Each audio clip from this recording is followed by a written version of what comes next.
Hello friends, Aaron classes में आपका स्वागत है। आज हम पढ़ेंगे गणित शिक्षा शास्त्र एमपी वर्ग 3 के लिए। सिलेबस को डिस्कस करते हैं। सबसे पहले पढ़ते हैं नंबर 1, गणित की प्रकृति। अपन सबसे पहले गणित की प्रकृति पढ़ेंगे कि गणित का जन्म कहाँ से हुआ, कैसे हुआ, इसके बारे में पढ़ेंगे। गणित क्या होता है। फिर अपन गणित के सिद्धांत पढ़ेंगे नंबर 2 टॉपिक पर। नंबर 3 पर पाठ्यक्रम में गणित का क्या महत्व है। फिर नंबर 4 पर टॉपिक पढ़ेंगे गणित भाषा की आवश्यकता अपन को क्यों पड़ी।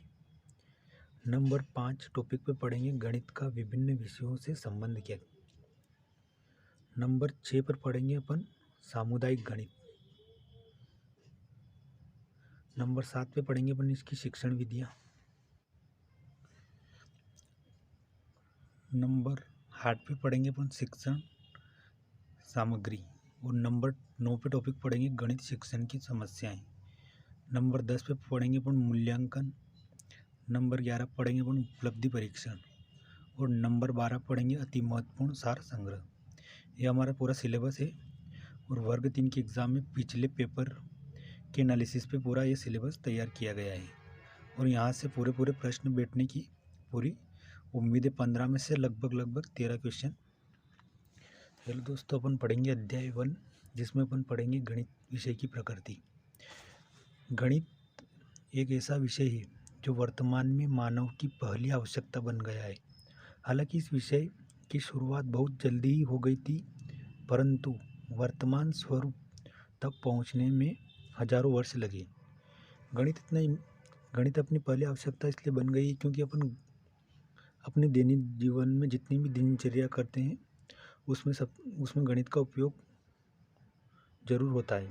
चाहे वो अपन कहीं पे काम पे जाओ, हिसाब लगाओ, बाज़ार में जाओ, कुछ भी चीज़ें खरीदते हैं तो वहाँ पे गणित की ज़रूरत पड़ती है।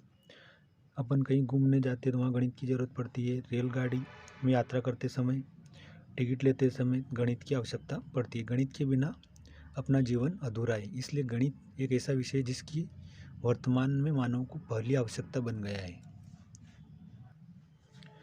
सबसे पहले वैदिक काल में 1 से 9 तक अंक प्रचलित हुए। उसके हजारों वर्ष बाद भारत देश के ही गणितज्ञ आर्यभट्ट ने शून्य का आविष्कार किया। तो दोस्तों, गणित में 1 से 9 तक अंक कब प्रचलित हुए? तो वैदिक काल में। तो गणित का जन्म कब से माना जाएगा? वैदिक काल से। सबसे पहले वैदिक काल से ही 1 से 9 तक अंक प्रचलित हुए और उसके हजारों वर्ष बाद भारत देश के गणितज्ञ आर्यभट्ट ने शून्य का आविष्कार किया। तो शून्य का आविष्कार किसने किया? आर्यभट्ट ने। इसलिए इस आधार पर अपन कह सकते हैं कि गणित का जन्म भारत में ही हुआ है और वैदिक काल से गणित का जन्म माना जाता है।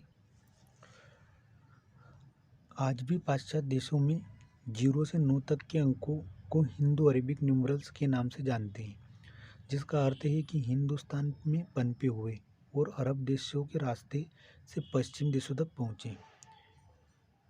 तो इनको हिंदू अरेबिक न्यूमरल्स क्यों कहते हैं? क्योंकि इनका जन्म 0 से 9 तक अंक का जन्म हिंदुस्तान में हुआ और हिंदुस्तान में से होते हुए अरब के रास्तों से हुए पाश्चात्य देशों में पहुँचे।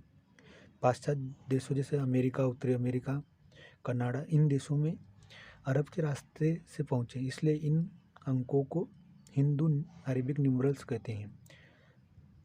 हिंदू अरेबिक न्यूमरल्स में कितने अंक होते हैं? तो 0 से 9 तक।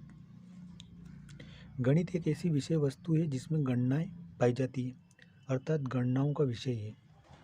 गणित के लिए अंग्रेजी भाषा मैथमेटिक्स शब्द का प्रयोग किया गया, जो कि ग्रीक भाषा के मैथमेटा से बना हुआ है। अब यहाँ से क्वेश्चन कैसे पूछेंगे? गणित कैसा विषय है? तो गणनाओं का विषय है। गणित की उत्पत्ति किस भाषा से हुई है? तो ग्रीक भाषा से। ग्रीक भाषा में गणित को क्या कहते हैं? मैथमेटा कहते हैं। मैथमेटा का अर्थ क्या है? जिसका अर्थ है वस्तुएं कहते हैं, या वस्तुओं का समूह कह सकते हैं, या वस्तुओं का ज्ञान कह सकते हैं। गणित एक ऐसा विषय है जो मनुष्य को जन्म से लेकर मृत्यु तक साथ देता है, यानी मानव की व्यवस्था का आधार है। अब कुछ परिभाषाएं पढ़ेंगे जो यहाँ से ये परिभाषाएं 100% परीक्षा में पूछी जाएगी। रोजर बेकन तो रोजर बेकन ने गणित के बारे में क्या कहा गया कि गणित सभी विज्ञानों का सिंह द्वार व कुंजी है। हागबेन ने क्या कहा, गणित हमारी सभ्यता एवं संस्कृति का दर्पण है। बर्नार्ड शाह ने क्या कहा, तार्किक चिंतन के लिए गणित एक शक्तिशाली साधन है। लोक ने क्या कहा, गणित वह मार्ग है जिसके द्वारा बच्चों के मन मस्तिष्क को तर्क करने के लिए तैयार करते हैं। सबसे पहले अपन रोजर बेकन के बारे में पढ़ेंगे। इन्होंने क्या कहा कि गणित सभी विज्ञानों का सिंह द्वार व कुंजी है। अपन पिछले जमानों में देखते हैं कि पिछले मकान के द्वार इस प्रकार से डिजाइन करके तैयार किए जाते हैं, मानो कि एक द्वार है और उस द्वार को गणित के माध्यम से ही इस प्रकार से डिजाइन किया गया है। जैसे राजा महाराजाओं के महल के द्वार देखे होंगे, कितने डिजाइन से बनाए गए, माप तोल करके बनाए गए। तो ये सब संभव किसके द्वारा हुआ है, गणित के द्वारा। फिर अपन परिभाषा पढ़ते हैं हॉगबेन ने क्या कहा, गणित हमारी सभ्यता एवं संस्कृति का दर्पण है। तो गणित का जो कल्चर पाश्चात्य गणित का जो कल्चर है, संस्कृति है, वो पुराने काल में कैसी थी और आज कैसी बदल रही है। तो उन सन के बारे में जानकारी कि इतने साल पहले ये संस्कृति थी, इतने साल पहले ये संस्कृति थी। तो इस बारे में अपन को जानकारी कैसे मिल रही है, तो गणित के मदद से ही। बर्नार्ड शॉ ने क्या कहा, तार्किक चिंतन के लिए गणित एक शक्तिशाली साधन है। बर्नार्ड शॉ ने क्या कहा, तार्किक चिंतन के लिए गणित एक शक्तिशाली साधन है। क्योंकि अपन तार्किक लॉजिक लगाने के लिए गणित में अपन मैथमेटिक्स में सवाल छोड़ाते हैं, तो उनके द्वारा अपन को तार्किक क्रम विकास होता है। अपन को तर्क लगाना पड़ता है, सोचना पड़ता है कि ये सवाल ऐसे क्यों हुआ, इसका आंसर ऐसे कैसे आ रहा है, अपन को सोल्व करना पड़ता है। लोक के अनुसार गणित वह मार्ग है जिसके द्वारा बच्चों के मन मस्तिष्क को तर्क करने के लिए तैयार करते हैं। आजकल आपने देखा ही होगा कि मोबाइल पे कैसे कैसे गेम आते हैं लॉजिकल, कि इतने जोड़ो तो इतने बनेंगे। तो इस प्रकार के जो गेम आते हैं ना, गेम में लॉजिक, वो सब कई की मदद से बने हैं, गणित की मदद से। इसलिए गणित का हमारे दैनिक जीवन में बहुत महत्व है। ज्योतिष शास्त्र के अनुसार क्या परिभाषा है, ये भी एग्जाम में आई हुई है। जिस प्रकार से मयूरों के सिर पर कलंगी एवं सर्पों के सिर पर मणि शोभायमान होती है, उसी प्रकार से ज्योतिष विज्ञान में गणित शोभायमान है। आपने देखा होगा कि जो सांप है, सांप के सिर पर मणि कितनी चमकदार होती है, कितना अच्छा लगता है उसको।